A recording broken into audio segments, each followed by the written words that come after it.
আজকে আগ্রাসন গণতন্ত্র হত্যার জন্য বাংলাদেশের মানুষ সামাজিকভাবে প্রস্তুতি নিচ্ছে আপনাদের বিরুদ্ধে আচরণ করার জন্য। তার কারণ বাংলাদেশের মানুষ ৭১ সালে খালি পায়ে যুদ্ধ করে, হাফ প্যান্ট পরে যুদ্ধ করে যারা দেশ স্বাধীন করেছিল, রাওয়ালপিন্ডি থেকে মুক্তি হয়েছিল দিল্লির দাসত্ব গ্রহণ করার জন্য। সেই কারণে আজকে আমরা জানতে চাই, বলতে চাই, একটু আগেও সংবাদপত্র টেলিভিশনে খবর আসলো সীমান্তে আজকেও একজনকে গুলি করে হত্যা করা হয়েছে। তাই আজকের গণতন্ত্র পার্টির গণতন্ত্র ফোরামের এই সাইনবোর্ড দেখেন, আমাদের দাবি যদি বন্দী হও, যদি আমাদের প্রিয় ব্যক্তি হও, যদি আমাদের পরিবেশ পার্শ্ববর্তী দেশের প্রতিবেশী বন্দী হয়ে থাকো, সীমান্তে হড়াও গুলি কেন?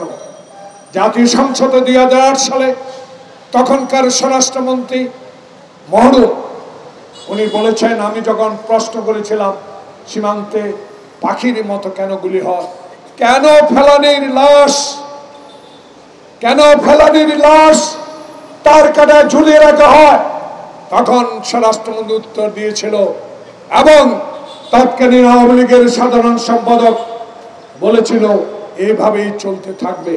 তাই আজকে বাংলার জনগণ, বাংলাদেশের মানুষ গণতন্ত্রের জন্য লড়াই শুরু করেছে।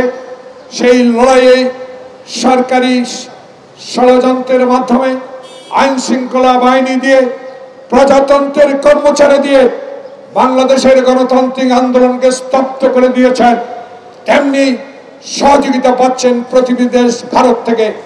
আমরা ভারতের জনগণের বিরুদ্ধে নয়, আমরা ভারতের বন্ধু হতে চাই। যে বন্ধু আমাকে শোষণ করবে, যে বন্ধু আমাকে টিপার ন্যায্য হিসাবে দিবে না, যে বন্ধু আমাকে ন্যায্য পানির হিস্সা দিবে না, সে কি বন্ধু হতে পারে? কোনোদিনও বন্ধু হতে পারে না। তাই আমরা স্পষ্ট ভাষায় এই সামাজিক আন্দোলনের মাধ্যমে প্রমাণ করতে চাই, ভারতীয় পণ্য বর্জন করো, এই সীমান্ত হত্যা বন্ধ করো এবং আগ্রাসন নীতি পরিহার করো। বাংলাদেশের রাজনীতির হস্তক্ষেপ, নগ্ন হস্তক্ষেপ আপনাকে বন্ধ করতে হবে। কারণ আপনার দেশে গণতন্ত্র থাকবে আর আমার দেশে গণতন্ত্র যাতে না থাকে সেই ব্যবস্থা আপনি করবেন। বাংলার মানুষ তাহা কোনোদিনও গ্রহণ করতে পারে না, গ্রহণ করবে না। তাই আব্দুল সালাম রহমতুল্লাহ আপনাদেরকে অনুরোধ করবো, আসুন ঘরে ঘরে পৌঁছে দিয়ে সংবাদ, আমরা আগ্রাসন মানি না, আমরা সীমান্ত হত্যা মানি না, আমরা ভারতীয় পণ্য বর্জন করব, সামাজিক আন্দোলন ঘরে ঘরে পৌঁছে দেব। তাই আজকে ওবায়দুল কাদের সাহেব, লজ্জা হয় না আপনাদের? ক্ষমতাসীন দল হিসেবে বলেন সকল ক্ষেত্রে নাকি বিএনপির ষড়যন্ত্র আছে, আমরা নাকি ষড়যন্ত্র করে ক্ষমতায় যেতে চাই। প্রিয় বন্ধুগণ, ক্ষমতায় ষড়যন্ত্র করে আপনারাই গিয়েছেন, 111 সৃষ্টি করেছেন আপনারা, মঈন ফখরুদ্দিন সাথে রাতের অন্ধকারে আতাত করেছেন আপনারা।